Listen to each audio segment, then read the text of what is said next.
And I'm so glad that battle belongs to him and not me, especially as I go into middle age and can't fight the way I used to. I think I can, especially when I'm playing virtual reality games and I'm boxing against Mike Tyson, but yes, Yeah, exactly. very much so. Yes, I'm at that age where you're careful about sneezing, you're very careful about rolling out of bed, because any of the two could throw your back out for months. Or other things. Yes. It's funny because I wake up in the morning and I'm like, and I've found out that I think it's because of my legs, but my back hurts. And I'm like, it feels better if I put my knees like this. And so then I walk like that, and I'm like, man, I'm so old. Larry Finch walk going on. But yeah, fun times. And then it's even worse because in the morning we feed grass hay, and those are in the 70-pound bales, and so then I have to pick one up, and I'm like, It is quite humorous. yes, it is. Y'all didn't see me wrestling those things around. If I was smart, I would just push the wheelbarrow over there and then just like push it off inside of there, but so yes, good thing the battle is not mine because I am no good at that. I am not the ninja I was at one point in my life. So, a little recap before we get started where we're at this week. Today we're going to start in verse 10, but a little recap of where we are, where we were last week. We talked about God speaking to Abram and asking him to leave his family, leave his land where he grew up, everything that he knew, and to go up to a land that he was going to show him. And so, as we talked about last week, there was a little bit of disobedience in this because Abram did not leave his home with his wife and his family like he was asked to. His father actually led them to about halfway between where God was going to lead them. And then there was 25 years in between when God had told him to leave where he was, leave his family, and go to a land that he would show him. There was 25 years in between where they lived in this city in Haran, where Terah finally passed away 25 years later. And then God had to tell him again, get out of your country, from your family and from your father's house, to a land that I will show you. And one of the things that we looked at last week is this very story was used in chapter 7 of the book of Acts. And it talks about how Abram did not follow what God asked the first time. And so God had to ask a second time.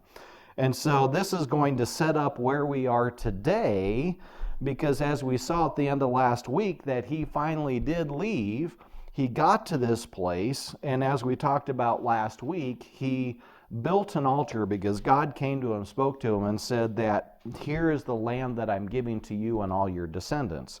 And mind you, Sarai, as she is still known at this point, is still barren. And so once again, God makes this promise to them, and they do not have any kids. Nor do they think they'll ever have kids other than the fact that God promised. And so he built an altar, pitched his tent between two cities, one named Bethel, one named Ai. And last week we talked about the translation of these towns. Bethel is the house of God, and the town of Ai is literally translated dump. And so he pitched his tent between the house of God and a dump, which is where we find ourselves on a daily basis. We are not of this world, but we are in the world, and our residence is in heaven. And so it's a cool picture of that. But as we ended last week, he was not going to stay there. And so he traveled south. We saw that in verse 9. So Abram journeyed going on still towards the south. At this point, we don't know where in the south he went to, but later on we will find out where he journeyed in the south of the land that God gave is where Isaac will end up residing down the road. And so that's where we pick up in verse 10. And so in verse 9, we know that Abram was on the move, but he stayed in the promised land at least. But he was on the move. We don't know why, because God did not ask him to move from where he was, but he did. And so then in verse 10, it says, "Now there was a famine in the land, and Abram went down to Egypt to dwell there, for the famine was severe in the land." Man, so now here we have again, Abram is on the move. God did not ask Abram to move. And so that's really part of what we are going to concentrate on today. We're going to go through the rest of chapter 12, but this sets the tone of what we are going to talk about today, because what we are going to talk about today is disobedience and deceitfulness. And we are going to see some prime examples of that. We're already right here seeing a disobedience and a fear that Abram had, because God said, "I promise you this land. I'm giving this land to you and your descendants." And then the first sign of trouble, what's he do? "I'm out. Egypt looks better." And in case you don't know, everywhere in the Bible, when it talks about going to Egypt, it talks about going down, which we know if you look at a globe, it is south. But it talks about down, but the word that's used, that's translated down, is not necessarily just a directional word. It's more of a stooping. You're going back into the earth. You're going back to the world the way it is. And that's what Egypt really represented, was this land that had all of these worldly goods. And so that's why he was going there, and he was going down there. And so he was being disobedient in the fact that God never called him to go. And we're going to find out the different things that he has to go through in order to try to make it there, which tells you God was not behind this deal. And so let's go on to verse 11. It says, and it came to pass when he was close to entering Egypt that he said to Sarai, his wife, "Indeed, I know that you are a woman of beautiful countenance." So I have a question for you ladies. When your husband comes up to you and goes, "Oh, Lori, you're so beautiful." What do you want? What do you want? You don't have to lie to me to be my You can see Sarai right now thinking in her head, "No, we are not selling that staff and getting the new improved version. Or we're not. We still have plenty of tread left on those wheels of the chariot. We don't need to get the new fancy off-road ones. Your bow is working just fine. You don't need a multi-arrow bow." I don't know. To go with our ARs today. But, guys, this is for us. This is where we need to start paying attention, because one of the things that we're going to see in this next verse, this is a setup. It's exactly like you say. When he's approaching his wife and he's like, "Oh, Sarai, you're so beautiful," something else is coming. And we see it in this next, we're going to read the next two verses, 12 and 13. He says, "Therefore," right? Okay, here it comes. He said, "You're so beautiful. Therefore, it will happen when the Egyptians see you that they will say, 'This is his wife,' and they will kill me, but they will let you live. Please say you are my sister, that it may be well with me for your sake, and that I may live because of you." Holy cow. You'd be a devil. I'm telling you, he's lucky. Yeah, he's lucky he survived and Sarai didn't kill him. You want me to say what? Yeah, we see here's the kicker. So I want you to see a trend here because this happens in every single one of us at points in our lives. Not that I've ever told her, tell him you're my sister. But what came? He was disobedient. He went to a place he shouldn't have been. And what happens when we're disobedient? A lie always follows. You ever eat a cookie out of the cookie jar when you were a kid and you weren't supposed to? Nope. No? It's like, I don't like cookies. And there's the lie. That's what comes next. Who ate the cookies? Not me. Must have been somebody else. It wasn't me. It got like chocolate on your cheek. And when disobedience happens, deceitfulness always follows. And we dig ourselves a hole. We take that shovel and we start. The lies get worse and worse. But one of the things also we see here is that we see what would be called a false witness. And so, what did he ask Sarai to say? That she is his sister. This is a half-truth. Because what he's leaving out is, she is his wife. She is his half-sister, but she is also his wife. Now, this is before the point. This is when they were trying to populate the earth after Noah's flood, several generations later, but they were still in a process of building up the numbers that they had. And so this comes before God actually said, okay, we're at a point now where we don't need to do this anymore, and you're not allowed to marry your sister. So he had a half-sister. And so we find this that sometimes in that deceitfulness, in that lie, we throw in just enough truth that makes it sound truthful, right? So when I was younger and I was in junior high, high school, I used to really, really hate coconut. Did not like coconut. I was not a fan of coconut. In fact, my parents would make 2 different pumpkin pies for Thanksgiving. They would make one that was just plain pumpkin. They would make another one that had coconut on top. And then they would also make a coconut pie. And so I hated coconut. And everybody knew that. And then after a while, I don't know what happened. My taste buds started saying, hey, coconut's not so bad. And so my gateway drug was that pumpkin pie, because I love pumpkin pie with coconut, to the point where then I could tolerate the coconut that I tried the coconut pie. And then I found out the coconut pie wasn't too bad. And so then my parents would wake up in the morning and they'd be like, who ate the coconut pie? And I just had a legitimate half-truth that I was like, in the past I hate coconut. Couldn't have been me. And so my sister would get blamed for it. And it probably wasn't until I was actually married to you at the point when I finally said, well, it was me all those years. Michelle knew. Michelle knew because I taunted her with it.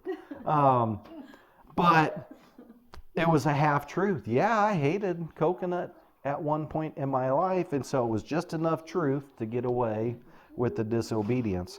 And so that's what we're seeing here. And we got to be careful because we do this in our lives, and it's always for selfish gain. You go back and look at that, and he says, you can see this is, and they will kill me. If they say this is his wife, and they will kill me, but they'll let you live. Well, I mean, that's good for her. She'd still be alive, but he doesn't want to defend. And he says, if you lie to them, then it will be well for me, right? So the alternative is he sacrifices his life and she's still alive in the off chance something happens. Or you can lie and it'll be okay for me, but you're going to be sent off, right? and it may be well for me, and that I may live. And so he wants to be well. He wants to remain alive. And he's putting his wife in a terrible situation. And so I think it's important for us husbands as we understand that we are to die to ourselves, not only in our relationship with Christ and with God, but we are to lay down our lives for our wives, just like Christ laid down his life for us, right? And so we're seeing some results from that. Or we're going to see the results of that here, and they're catastrophic. Let's go to verse 14 through 16. It says, "So it was when Abram came into Egypt, and the Egyptians saw the woman, that she was very beautiful. The princes of Pharaoh also saw her and commended her to Pharaoh, and the woman was taken to Pharaoh's house. He treated Abram well for her sake. He had sheep, oxen, male donkeys, male and female servants, female donkeys, and camels." Wow, so it seems like this lie worked out well for him, right? He got exactly what he said he would get. He lied, he had his wife lie, and he was treated well, he got to live, and he gained all these things. And I'm telling you, that is the pattern of this world. That is the pattern that the world will tell you it was just a white lie. It was just a little lie. It wasn't a big lie. I think it's a big lie. I mean, my wife would agree it's a big lie, and my wife would probably kill me before we ever had to tell that lie. You want me to do what? But he gained. We see this in business. I spent 32 years in grocery retail. This is the way you operate if you want to get ahead in business. That's what the world will tell you. It's a cutthroat. You've got to be better than the next person. You've got to put more hours in. And it's okay if you tell them this. It's okay if you don't disclose that. As long as it is advancing your career, you do what you have to do to climb over people. That's what we're seeing here. God is giving us a warning. When we open up his word and we read what he has to say, he tells us, be on the lookout for this. In fact, I will tell you, this is not the only time this happens in the Bible. Happens 3 times. And you know what the kicker for me is? 2 of those times, it's the same guy. The same guy. And guess who the third one is? Does anybody know who the third person that does this? This is the lookout for us parents.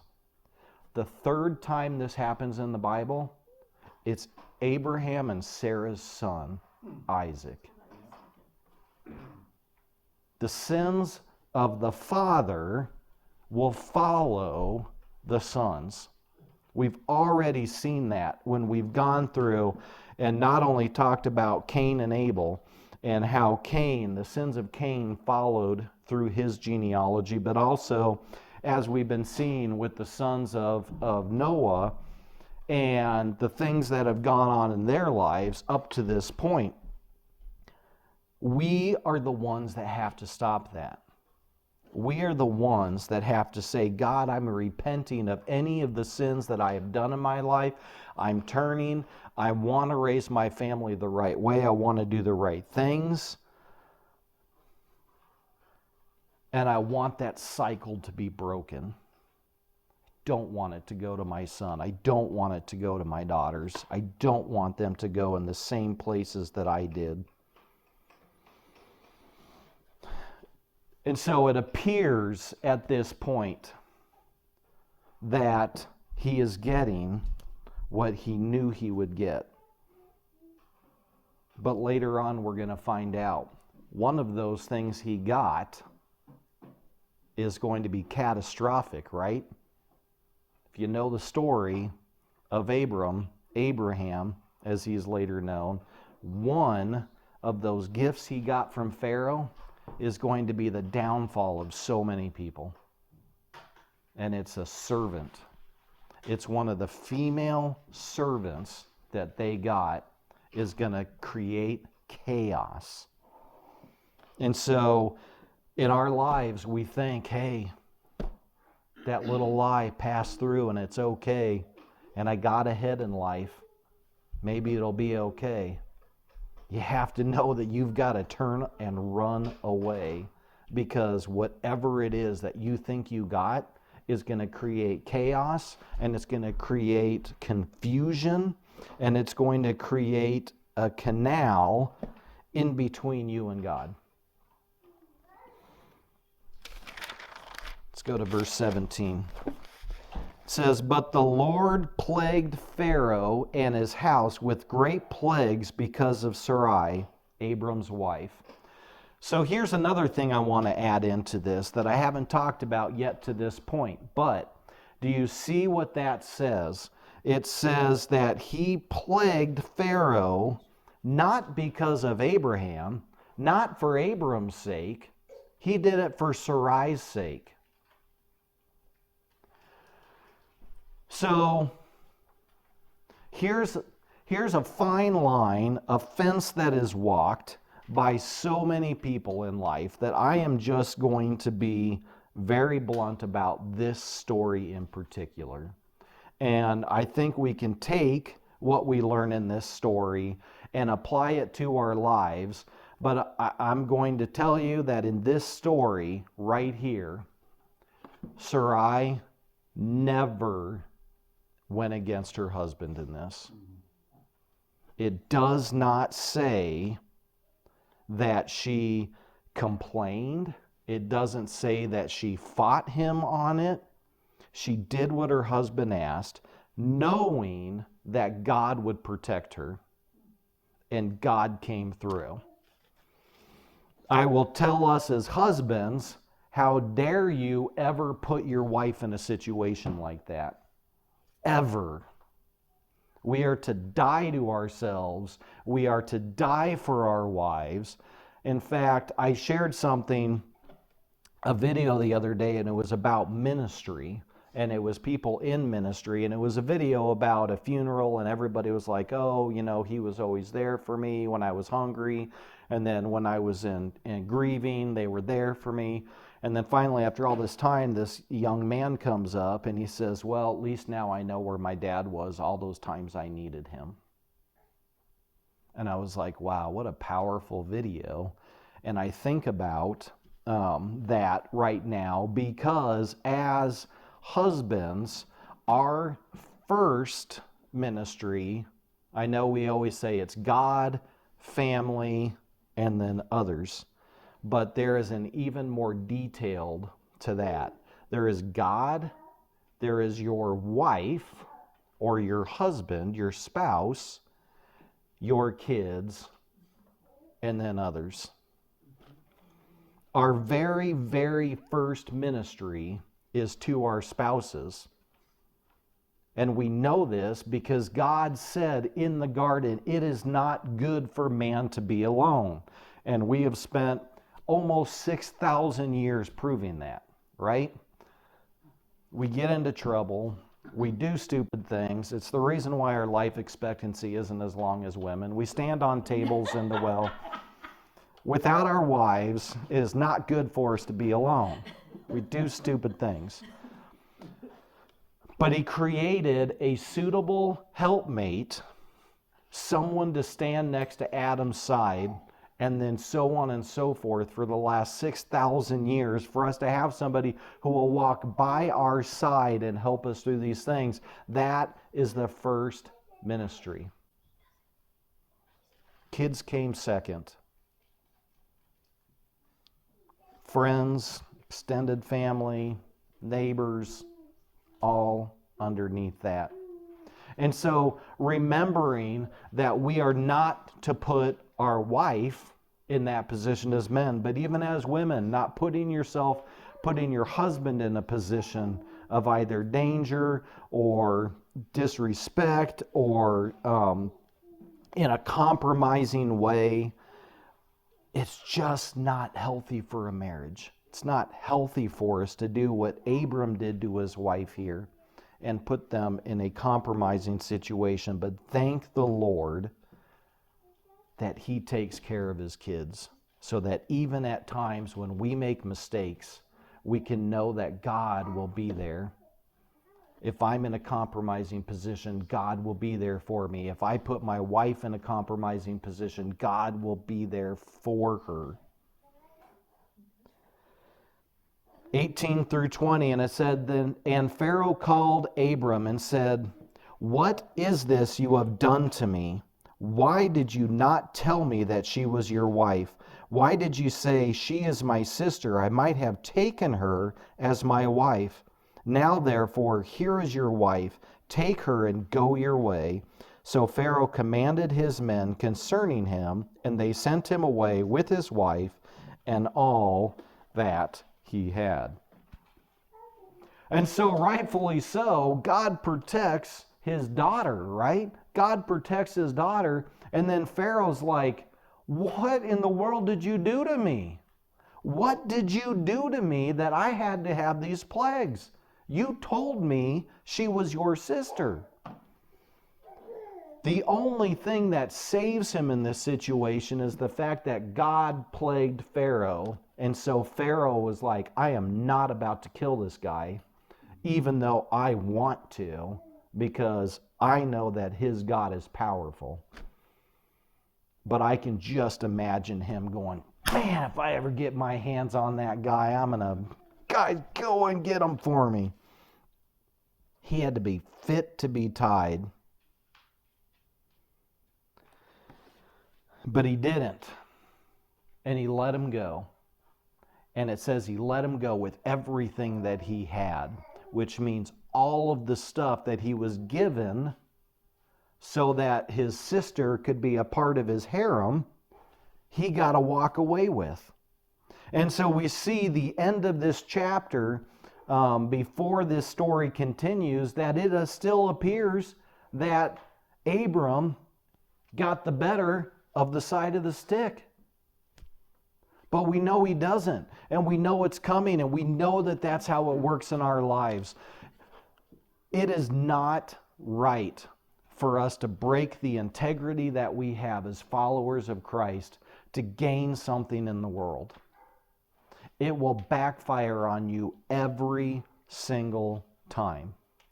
And it may not be today. It may not be tomorrow. In fact, I will tell you, if you are compromising your walk with Christ, it may not be for 20, 30, 40 years that you feel the consequences. But there will be consequences, and it will happen. So many times we've seen turmoil in churches because of the actions of people in leadership, whether it be a pastor or somebody high up in leadership that thinks, I can do this compromising thing and nobody's going to find out, and years later it comes out. And guess what that does? It destroys the witness that that person has been to so many people over the years. You know, you can think about some of these pastors that have had affairs on their wives. Yeah, I'm not going to mention any names, but there are pastors and their wives knew. And their wives knew. And they held it back because they were afraid. They were a part of they weren't a part of the disobedience, but they were part of the deceitfulness. And so Sarai is the same thing here. She's part of the deceitfulness. She wasn't part of the disobedience because she did what God told her to do. Submit to your husband and follow what he does. Follow what he says.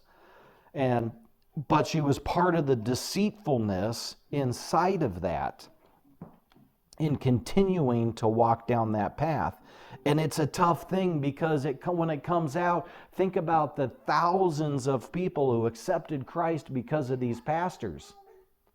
And now they're like, he was fake this whole time. He was cheating on his wife, and why his wife knew and she didn't? Why was nothing ever said?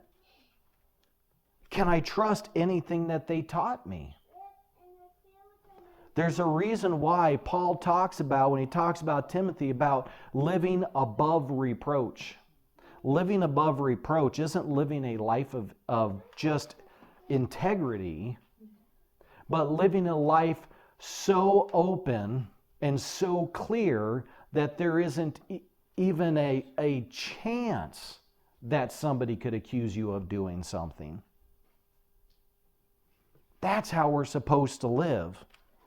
So that if somebody brings false witness against us, everybody around goes, yeah, that ain't just right.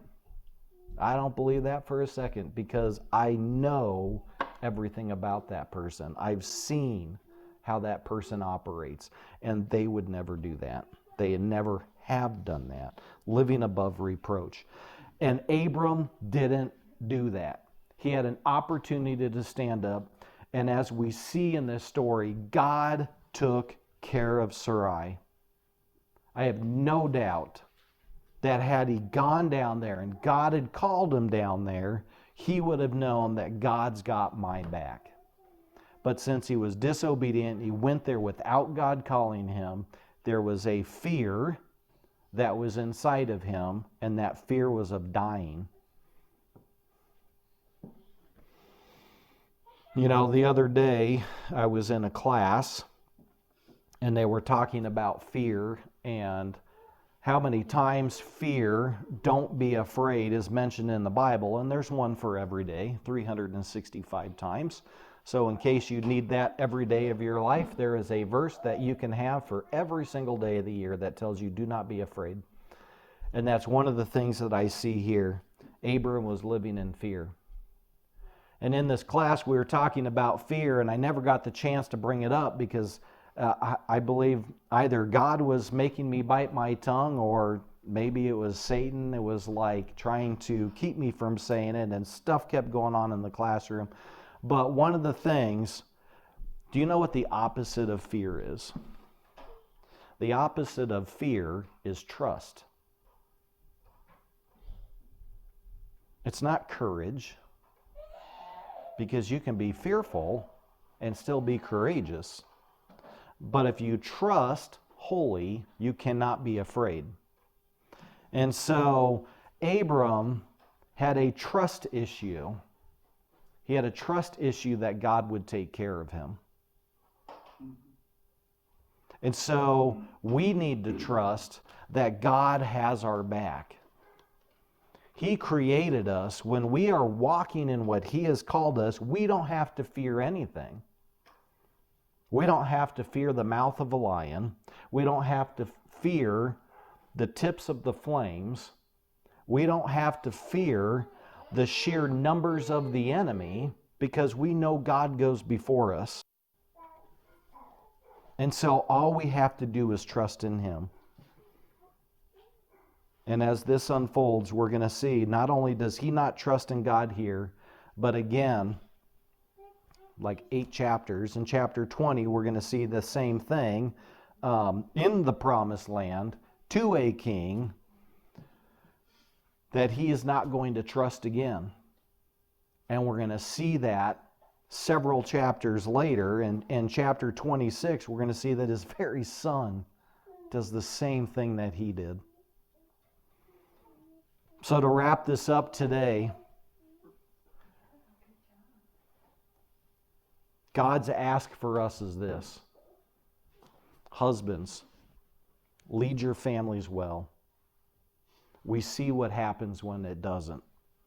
We see that in our lives today. It's not just this story. We see it throughout scriptures when husbands don't lead their families well. But we see it in our day-to-day lives, what happens when we don't lead well. Wives, encourage your husbands. Follow them where they lead, and know that God will protect you no matter what. And know that in disobedience, deceitfulness follows, and the hole gets deeper and deeper and deeper. It is better, we teach our kids this, right? It is better to be obedient the first time than compliant the fourth time, right? Be obedient. Just do what he asks and trust that he will follow through. Let's pray. God, I just thank you for this day, and I thank you for your word, and I thank you for this situation that we know that you had to work through and that you recorded so that we could read about it. And God, I just am so thankful that even in times of disobedience and deceitfulness, God, that your promises are not reliant upon my faith. That God, when you make a promise, we stumble and we trip and we get off the path at times, but that you bring us back. But that no matter what through that, when you make a promise, you follow through. It is dependent on your faithfulness, which is never ending, and not my wayward actions. And so, God, I just pray that we would be able to take the wisdom in this story and apply it to our lives and be able to walk on that path, God. My big prayer is really for us husbands, that we would lead our families well, that we would lead our wives well, that we would not put them in a compromising position, but that we would live not just a life of integrity, but we would live a life above reproach, a life above integrity, that nothing that this world would say against us would ever be held against us because of the lives that we live. God, I just thank you for your faithfulness and your protection that you give us. And I just pray that you would continue to walk with us, continue to pour your Holy Spirit out on us, and you would continue to give us the wisdom that we need to get on that path and to follow you. And God, may the Holy Spirit prod us to chase after you even more. And I pray all this in Jesus' name. Amen.